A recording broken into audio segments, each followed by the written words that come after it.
Il est toujours en notre compagnie quand je dis il s'agit de Monsieur Alfred Nongo. L'homme est sous-directeur des concours au ministère d'État, ministère de l'Emploi, des Affaires sociales et de la formation professionnelle. Avec nous, nous parlons de l'organisation des concours scolaires de la session du mois 2015. Et donc, quelques détails encore pour tous ceux-là qui doivent participer. On a parlé de la limite d'âge. Oui. Revenons un peu sur les filières. Ben, les filières, comme je le disais, vous savez, autour de nous, il y a toutes sortes d'activités que les hommes et les femmes font. Alors, donc, en Côte d'Ivoire, nos écoles offrent des formations dans toutes les filières qui concernent la vie quotidienne des Ivoiriens. Toutes les filières. Voilà, toutes les filières.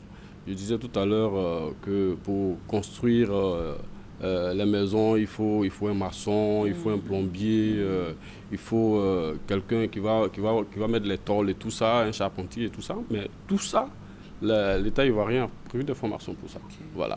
En fait, la Côte d'Ivoire a tout mis en œuvre pour que vraiment les jeunes Ivoiriens puissent être à l'aise en ce qui concerne la formation professionnelle. Okay. D'accord. Voilà. Mais on a parlé donc de construction. Oui, construction métallique. On a parlé de tôlerie. On a parlé de tôlerie, on a parlé d'employés d'hôtel. Il y a pâtisserie, il y a esthétique coiffure, il y a tourisme. Ensuite, il y a par exemple céramique. Vous savez, céramique, c'est une filière qui est faite dans une seule école en Côte d'Ivoire, à Katiola. Okay. Avec un système d'internat? Bon, le système d'internat est en train d'être remis en place parce qu'il faut dire qu'avec les différentes crises, les internats ont fermé. Et donc, mais là, avec la réouverture de ce concours, s'il y a des admis, ça va se passer comment alors? Ben, ils vont à l'école. Ils vont à l'école comme tous les autres jeunes Ivoiriens. Ils se débrouillent en fait. Oui, bon, ils se débrouillent. Il y a quand même des conditions dans les différentes villes. Mais vous nous rassurez que le système d'internat, c'est une de vos prévisions. Voilà, le système d'internat est en train de... dans beaucoup d'établissements déjà, les internats sont en train d'ouvrir. Voilà, sont en train d'ouvrir et c'est vraiment c'est bien pour les jeunes Ivoiriens. Parce que effectivement, pour une filière qui est faite seulement dans une seule école, comme je le disais, dans le cas de Katiola, quand un jeune Ivoirien part par exemple d'Abidjan, parce qu'il aime cette filière, ou de Mans, et tout ça.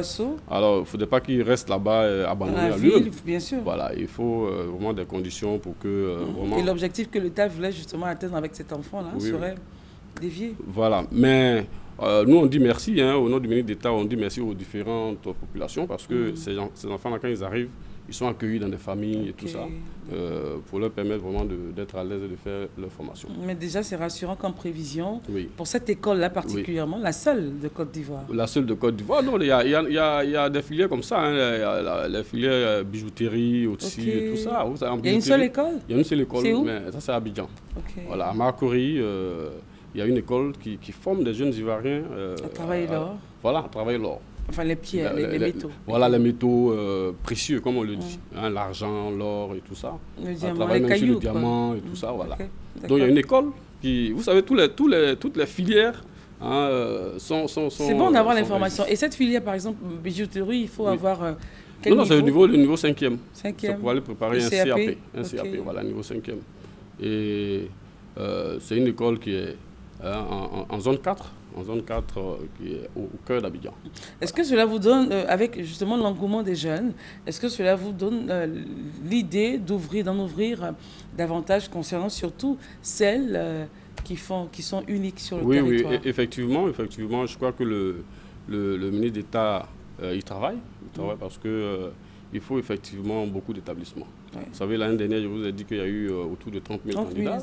Et sur les 30 000, c'est à 11 000 qu'on a pu retenir, donc ça pour dire qu'il y a encore, que la demande est forte. Oui, c'est clair. La demande est forte. Et justement, les restants reviendront cette année? Ben, ils reviendront cette année, ils reviendront et c'est pour que nous sommes là. Nous sommes revenus là pour leur lancer l'appel, effectivement, pour qu'ils reviennent, parce que le concours est ouvert à nouveau.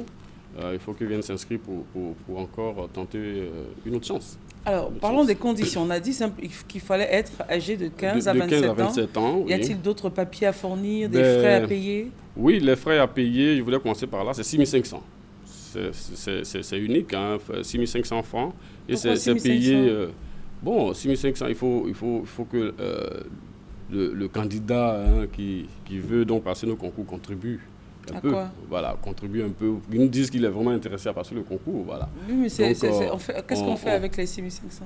Non, vous savez, ça aide à organiser. Ça aide à organiser. C'est quoi, la papeterie? Voilà, il y a tout ça. Surveillants, la sécurité. Voilà, il y a tout ça. Il y a tout ça. D'accord. Et puis bon, même ça ne suffit pas à organiser parce que l'État même donne d'autres ressources pour pouvoir faire face à cela. Voilà, c'est un soutien. Donc, en plus de ça, il y a donc, on veut que ce sont des jeunes Ivoiriens qui doivent passer le concours. Donc, il faut donner une pièce qui prouve que vous êtes Ivoirien. Donc, c'est le certificat de nationalité en pareille circonstance. Mais pour ceux qui n'ont pas de certificat de nationalité, nous demandons que soit une photocopie de la carte nationale d'identité du père ou de la mère soit fournie. Nous, ça peut déjà nous aider à savoir que l'enfant est ivoirien. Voilà. Et puis, il faut le dernier bulletin du niveau demandé. Pour les CAP, on demandera aux candidats de nous fournir un bulletin de 5e. Ou bien d'une classe qui est... En espérant qu'il sache où il a mis ça. Oui, bien sûr, s'il a 27 ans. Il a arrêté la classe, évidemment. Oui, bon, pour quelqu'un qui est organisé, parce que pour faire nos métiers, il faut effectivement être organisé. C'est clair. Voilà, parce que si vous ne savez pas où vous avez mis vos documents précieux, à un moment donné, c'est que vous n'êtes pas outillé déjà à l'intérieur de vous pour exercer un métier. Parce que pour faire un métier, vous savez, quand vous voyez les mécaniciens et tout ça, ils ont des boîtes à outils, il y a plein de pièces. Organiser dans la vie, voilà, donc il faut savoir prendre la pièce qu'il faut pour faire tel travail et tout ça. Donc déjà, on a besoin des gens organisés. Donc en plus du certificat de nationalité, on a besoin d'un extrait de naissance. Voilà, on a besoin d'un extrait de naissance. Donc on reprend, on dira 6500 francs. Voilà, pour les frais d'inscription. Un certificat de nationalité ou la photocopie de la CNI du père ou de la mère. Du candidat. Un extrait de naissance, peu importe la date d'édition de cet extrait. Voilà, nous, on prend tout extrait de tout âge. Voilà. Et puis, maintenant, on demande une photo. Une photo, parce que la photo même, elle n'est pas... Voilà, photo récente, bien sûr. Ou bien, comme on donne la possibilité aux candidats de faire la préinscription en ligne. Donc, ils peuvent, sans même nous donner une photo physique, ils peuvent déjà... prendre une photo et puis l'importer sur Internet. Scanner et tout voilà, ça. Pour scanner. Et puis bon, à quelle adresse ils envoient la photo, Oui, le site Internet de la direction, c'est www.dex, comme Dex, D-E-X-C-C-I, dexi.net. Donc D-E-X-C-C-I.net. Alors c'est sur ce site qu'on entame les inscriptions. Voilà, les candidats y vont et puis on leur donne la possibilité de choisir la filière qu'ils veulent et tout ça, l'établissement qu'ils veulent. Parce que le système d'inscription vous donne la possibilité de choisir là où vous voulez aller à l'école, la ville, l'établissement. Donc vous avez le choix. Et puis ça vous donne le choix aussi du diplôme que vous voulez faire au bout. Voilà, donc sur le site là. Il y a toutes ces possibilités. Quand vous allez sur le site, il y a un lien qui est là, qui vous dit que c'est là que vous devez cliquer pour commencer l'inscription. L'année dernière, les 30 000 se sont inscrits uniquement sur le site. Exactement. Parce que quand vous n'avez pas fait l'inscription en ligne, vous n'existez pas pour nous. Vous n'existez pas. Voilà, c'est la première étape. C'est la base de données, en fait. Voilà, vous vous inscrivez là. Nous, on sait que vous avez fait l'inscription, on vous accepte, on vous permet de faire le paiement. Et puis, le paiement se fait comment? Ça se fait via mobile money. Tous les moyens, ok. Voilà, via mobile money. Donc, le candidat peut être n'importe où et puis il fait son paiement. Voilà. C'est-à-dire c'est une voie intéressante d'inscription. Elle n'est pas contraignante du tout. Il se déplace pas, il n'y a pas de longue le candidat peut être dans sa chambre, il fait son inscription. Et juste l'étape où il faut se déplacer, c'est le dépôt du dossier. Et puis il vient de passer le concours. Voilà. Et puis après, il passe le concours. Voilà.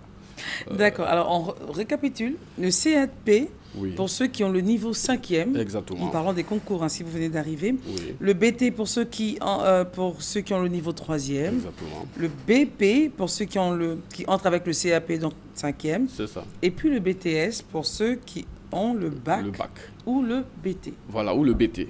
Et puis bon, pour aussi le BT, c'est, vous savez, quand vous avez le niveau terminal au bac, ou bien à l'examen, vous avez 8 de moyenne, et que vous n'avez pas eu le bac, on vous donne la possibilité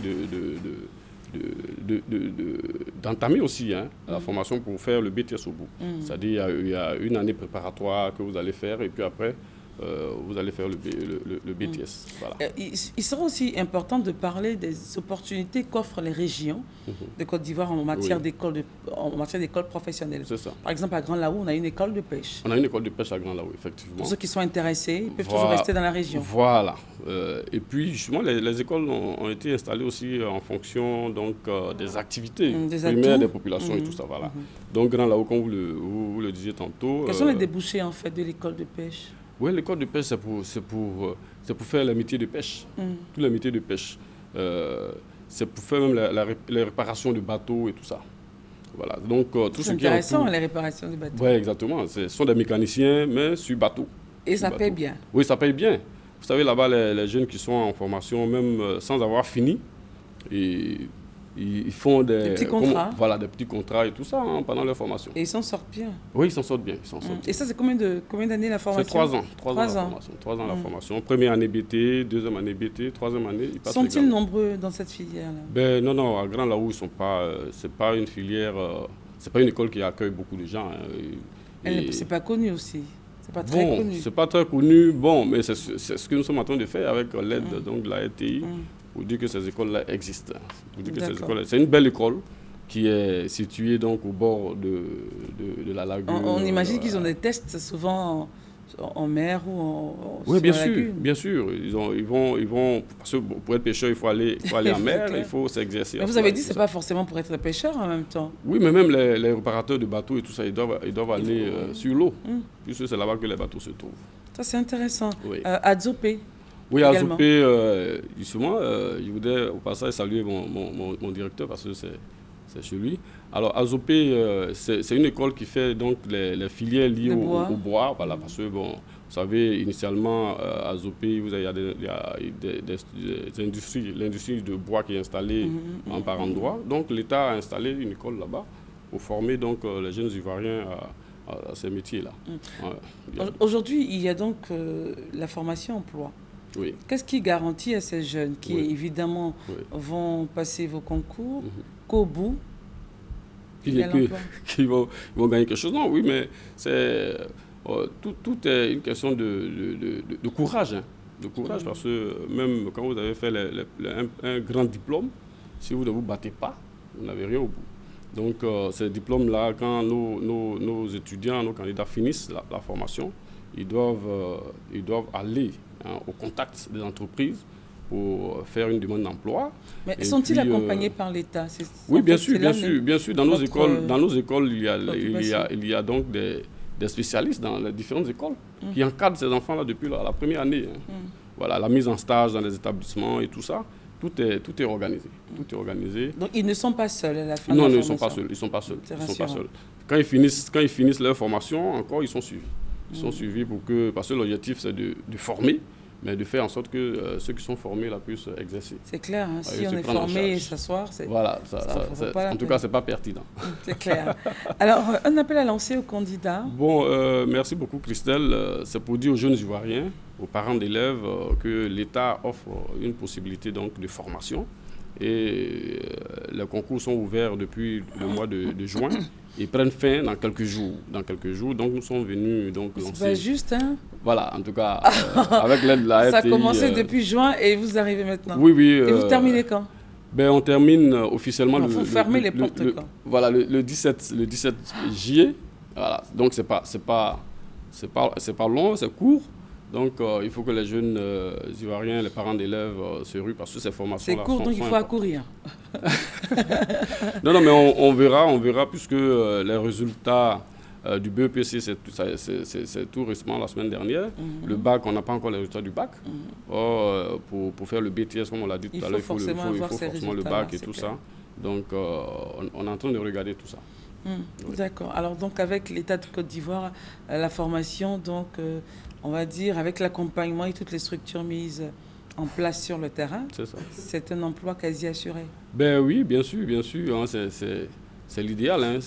C'est ce que nous voulons pour que tout jeune qui finit la formation puisse être intégré dans le tissu social. Voilà, c'est ce que nous voulons, parce que ça ne sert à rien d'être formé. Et ça sera après à la maison, être à la charge encore des parents. Vous savez, la différence entre nos élèves qui sortent de nos établissements et ceux qui sortent de l'enseignement général, comme on le dit, c'est qu'eux, ils ont quelque chose à faire. C'est-à-dire, ils savent faire quelque chose. La main active. Voilà. Donc, pour quelqu'un qui n'est pas paresseux, qui est courageux, seul même il peut déjà entreprendre beaucoup de choses et se prendre en charge. Accompagnez-le. Oui, on l'accompagne. Monsieur Alfred Nongobo, merci d'être venu. Merci, merci beaucoup Christelle. De décortiquer en fait ces concours-là. Vous êtes, je le rappelle, le sous-directeur des concours au ministère d'État, ministère de l'Emploi, des Affaires sociales et de la formation professionnelle. Vous étiez là justement pour parler de l'organisation des concours scolaires de la session 2015. Il faut faire vite, attention. Exactement. Les portes se referment, refermeront le 17. Le 17. Entre-temps, ça a commencé depuis juin. Voilà. C'est bon de préciser. Alors, les contacts. Je voudrais préciser encore que le site sur lequel on entame l'inscription, c'est www.dexi.net. Et les contacts, le 22 41 87 22.